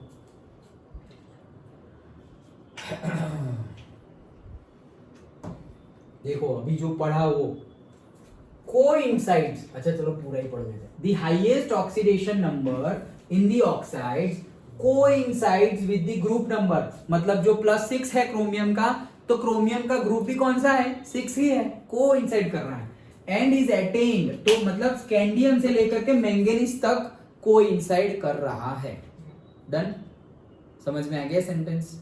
स्कैंडियम से लेकर के सब पूरे में नहीं कर रहा है, पूरे में मत चिपका देना, नहीं तो फिर मैंगनीज के बाद Fe, तो तुम Fe के लिए लिख दोगे क्या, क्या लिखोगे, 8, ग्रुप 8। तो Fe +8 होता है क्या, नहीं होता, +8 तो किसी का नहीं होता।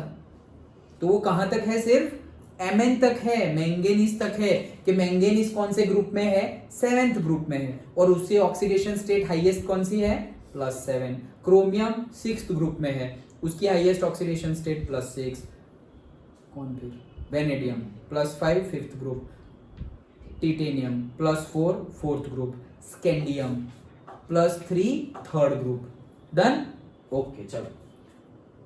बियॉन्ड ग्रुप 7, तो भाई मैंगनीज के बाद क्या, 8th ग्रुप, तो Fe के लिए +8 तो होता नहीं है, तो वही तो बता रहे हैं। Beyond group 7 no higher oxide of Fe above Fe2O3 are known, मतलब कि Fe+8 की तो बात ही छोड़ो यार, Fe2O3 के अलावा कोई हायर मिलता ही नहीं है। तो पहले तो ये फाइंड करो, इसमें Fe कौन सा है, +2 है या +3 है, जल्दी बताओ। Fe2O3 में Fe कौन सा है,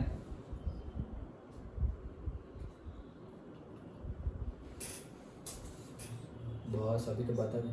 Fe2O3 क्या है, +3 है या +2 या +1?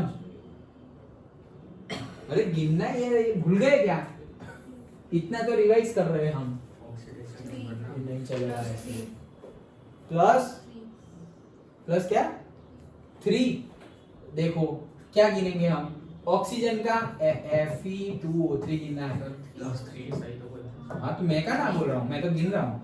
ऑक्सीजन का -2 × 3 -6, तो इसको बैलेंस करने के लिए +6, 2 के +6 है तो एक का कितना हो गया, +3, खत्म।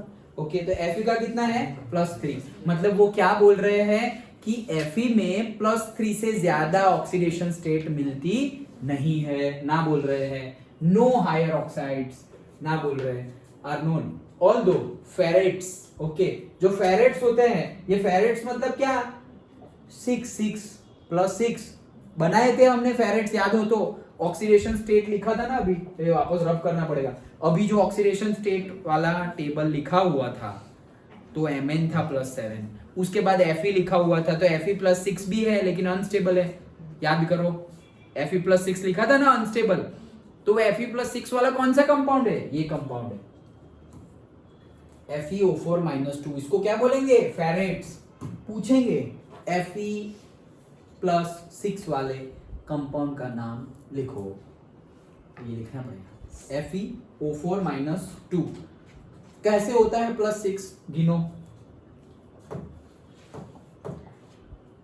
FeO4 - 2, O का कितना -2, -2 × 4 -8, -8। अभी -8 को बैलेंस करेंगे +8 तो इक्वल टू में क्या आएगा, 0, लेकिन यहाँ पे इक्वल टू में क्या है, -2 है, इक्वल टू में -2 है, और यहाँ पर है Fe, ये -8 उधर चला जाएगा तो Fe का क्या आएगा, +8 - 2 +6। समझ में आया, आया ना +6, तो Fe +6 आ गया ना। देखो ये बोल रहा है, ये इसको हम कुछ बोलते थे, याद हो तो क्या बोलते थे, ऐसे ब्रैकेट में रोमन नंबर में लिखते थे, उसको क्या बोलते थे, क्लास 11। हाँ वो तो है, ऑक्सीडेशन स्टेट है, लेकिन ये एक नोटेशन है, नोटेशन, और उसके आगे कोई वर्ड था, कौन सा नोटेशन, नहीं, हाँ लेकिन साइंटिफिक स्टोकियोमेट्रिक जैसा ही एस से स्टार्ट होता है साइंटिस्ट का नाम है वो।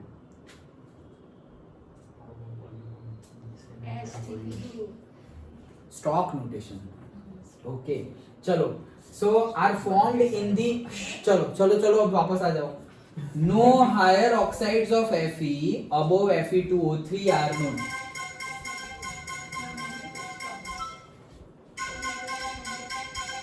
हेलो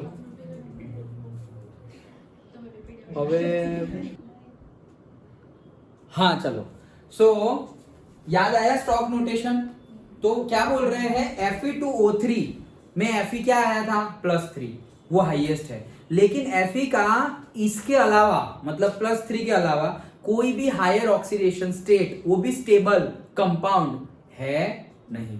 हाँ एक कंपाउंड है जिसमें +6 है लेकिन वो स्टेबल नहीं है, वो कंपाउंड कौन सा, फेरेट। वो फेरेट क्या है, FeO4 - 2, उसमें Fe आता है +6, लेकिन वो अनस्टेबल कंपाउंड है। क्या होता है उसमें, देखो ये बना हमारा Fe+6, उसमें क्या हो जाता है, are formed in alkaline media but they readily decompose to Fe2O3 and O2।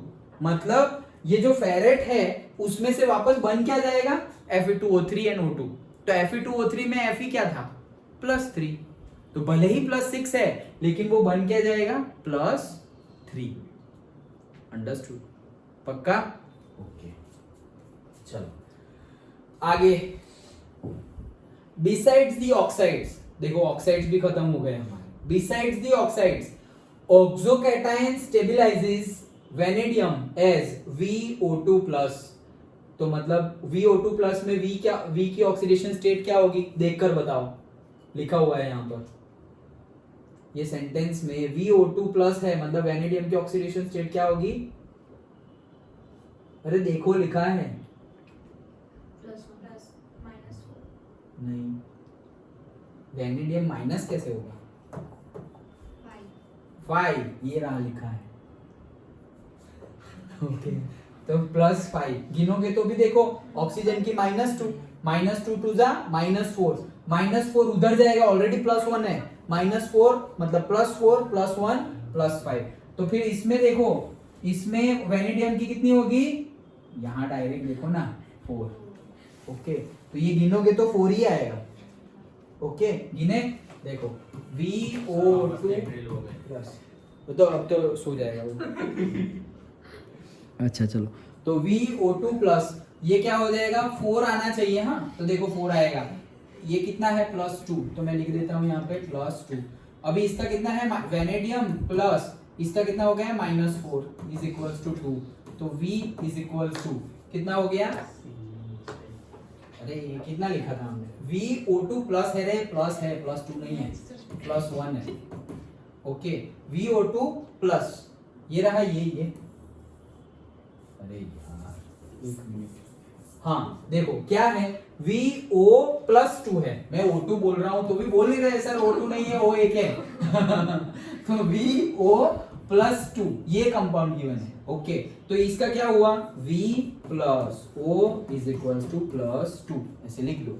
अब ऑक्सीजन का, तो ऑक्सीजन भी एक है वेनेडियम भी एक है, तो ऑक्सीजन का -2 V-2 ये इधर जाएगा तो V का हो गया ना +4। ओके तो वो +4, टिटेनियम का भी है 4, ये रहा देखो। तो बिसाइड्स ऑक्साइड ये सब कौन है ऑक्सो कैटायन है। कैटायन क्यों, सब में देखो प्लस है, देखो याद करो cation positive charge, anion negative charge, याद है ना। ओके सो ये देखो प्लस आया, यहाँ पर भी प्लस आया, यहाँ पर भी प्लस आया, और ऑक्सीजन भी है उनमें तो इसलिए उनको बोला जाता है ऑक्सो कैटायन। तो VO2 plus, then VO+2 and then TiO+2, ये सब याद रखने हैं यस। तो याद रख लेना क्या, वेनेडियम के कौन कौन से हैं, 5 वाला है और 4 वाला है, वैसे याद रख लो, +4 वाला है और +5 वाला है। ओके तो VO2 प्लस, देन VO+2, उल्टा ही है ये 2 को ऊपर भेज दो, VO2 प्लस और VO+2, TiO+2, इसके जैसा ही है वो, तो TiO+2 डन। एक मार्क में पूछेंगे, बार बार बोल रहा हूं इसलिए याद रखना पड़ेगा। अच्छा, the ability of the oxygen to stabilize the high oxidation states exceeds that of the fluorine। क्या बोल रहे हैं, the ability of the oxygen to stabilize the high oxidation states exceeds that of fluorine, मतलब fluorine से भी अच्छे से वो स्टेबिलाईज कर देता है। Thus the highest Mn fluoride is MnF4 whereas the highest oxide is Mn2O7। तो देखो हाईएस्ट मैंगनीज का फ्लोराइड कौन सा है, MnF4, मतलब Mn क्या हो गया +4, लेकिन ऑक्सीजन के साथ कितना है देखो -14, तो इसका +14 डिवाइडेड बाई 2 मतलब 7, तो Mn+7 आया ऑक्सीजन के साथ, और यहाँ पे कितना आया +4। तो Mn+7 तो है लेकिन फ्लोराइड के साथ नहीं, ऑक्साइड के साथ। डन।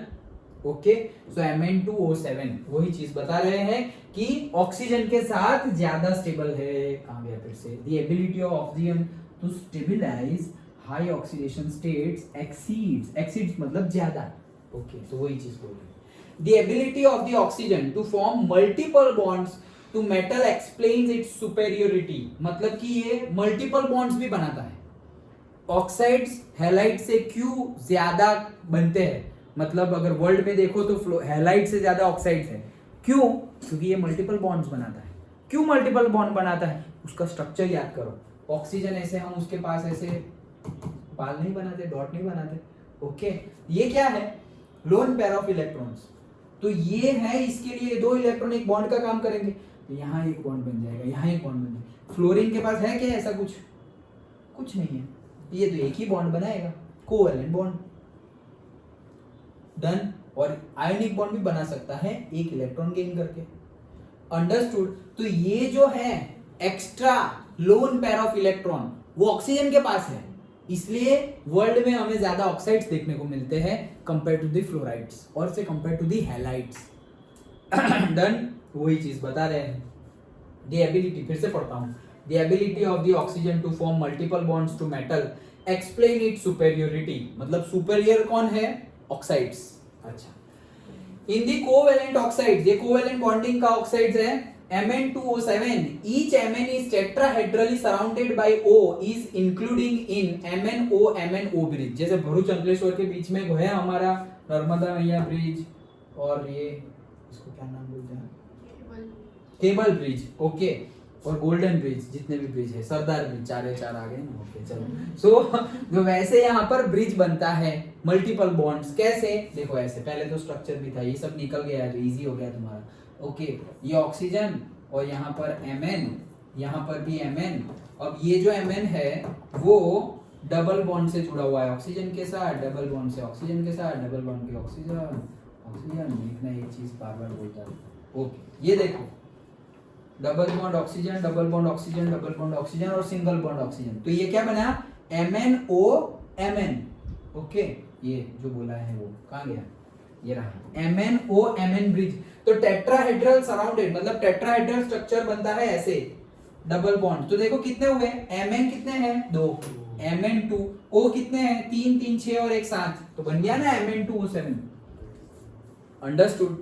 ऐसे कनेक्टेड होता है, ये याद रखना हो तो याद रखो, वैसे पहले था अभी सिलेबस में नहीं है। ओके हाँ, आगे दी टेट्राहेड्रल मतलब ये टेट्राहेड्रल है, वैसे दूसरे एलिमेंट्स के भी कंपाउंड बनते हैं। कैसे, the tetrahedral MO4-N ions are known for V5Cr6 manganese 5 manganese 6 and manganese 7। ये रोमन में लिखा हुआ है सब, V+5 Cr+6 Mn+5 Mn+6 Mn+7। Okay, ये क्या बोल रहे हैं, ये ऐसा बोल रहे हैं कि जैसे ये मैंगनीज Mn2O7 ये जो कंपाउंड बनाया, वैसे ही Mn ऐसा भी कंपाउंड बना सकता है। ऐसा मतलब MO4 ये -N, ये N क्यों लिखा है, N इसलिए लिखा है क्योंकि N की वैल्यू चेंज होगी, वैसे वैसे तुम्हें Mn+5 भी मिलेगा, 6 भी मिलेगा और 7 भी मिलेगा। अंडरस्टूड। तो ये कंपाउंड तो बनता है, लेकिन वैसे ही वेनेडियम भी कंपाउंड बनाता है, क्रोमियम भी कंपाउंड बनाता है, और मैंगनीज तो +5 +6 +7 ये सारे के सारे कंपाउंड बनाता है, ऐसा बोला गया है।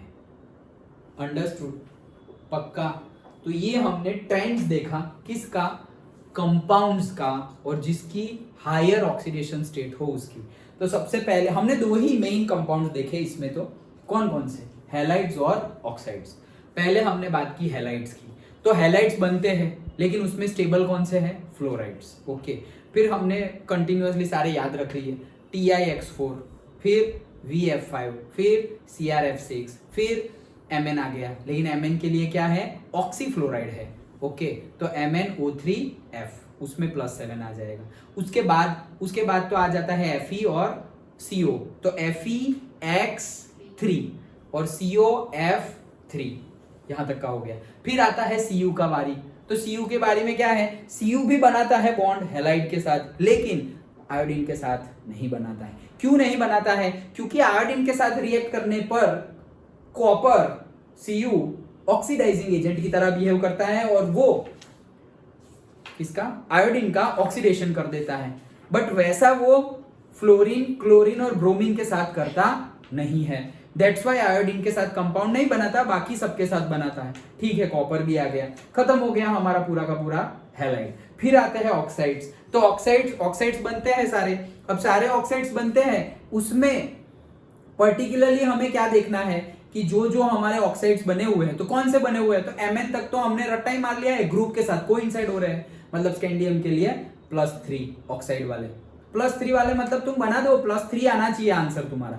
तो ग्रुप नंबर 3 स्कैंडियम का +3। फिर आ गया क्या, टिटेनियम, तो +4 group B4, +5 group B5। Mn तक का तो वो देख लिया हमने, हाँ या ना। ओके, तो Mn तक का ग्रुप के साथ कोइंसाइड हो रहा है। Mn के बाद तो Fe आ रहा है, तो Fe तो ग्रुप 8 का है, तो इसका +8 नहीं, +8 नहीं होता। तो क्या होता है, हाईएस्ट से हाईएस्ट है +3। कौन सा एलिमेंट, कौन सा कंपाउंड, Fe2O3। डन। कौन सा कंपाउंड, Fe2O3। तो और कोई होता नहीं है, होता है फेरेट, FeO4-2, उसमें Fe होता है +6। तो +6 तो फिर बना तो सही +6, लेकिन ये स्टेबल नहीं है, अनस्टेबल है। वो कन्वर्ट हो जाता है किसमें, Fe2O3 और O2 में। तो वापस Fe2O3 तो क्या हो गया, Fe+3 ही हो गया।